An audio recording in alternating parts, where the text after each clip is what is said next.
Welcome to Samba Samba. Enjoy the video. In this video, I will show you how to make steak quesadillas. First, let's gather our ingredients. You'll need about 1 pound of thin-sliced steak, like sirloin or flank, and large flour tortillas. A good cheese blend, such as Monterey Jack and cheddar, is essential. Don't forget the creamy jalapeno sauce for that signature taste. A little cooking oil will also be helpful for preparing the steak. Now, let's cook that delicious steak. Start by slicing your steak into small, bite-sized pieces, ensuring they cook quickly and evenly. Heat about 1 tablespoon of oil in a skillet over medium-high heat. Add the steak and cook for just 2 to 3 minutes until it's nicely browned. Remember to season it well with salt, pepper, and a touch of chili powder for extra flavor. It's time to assemble your quesadilla.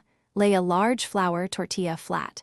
Spread 1 to 2 tablespoons of your creamy jalapeno sauce evenly over one side.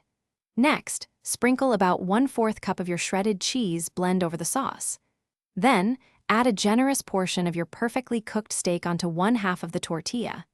Carefully fold the other half over, creating a crescent shape, ready for the final step. Finally, let's grill these beauties. Heat a clean skillet or griddle over medium heat. Place your folded quesadilla onto the hot surface.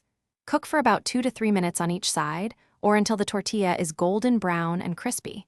You'll know it's ready when the cheese is perfectly melted and gooey. Carefully remove it, slice into 3 triangles, and serve immediately with extra creamy jalapeno sauce. Enjoy! Thanks for watching. Consider subscribing if we helped you.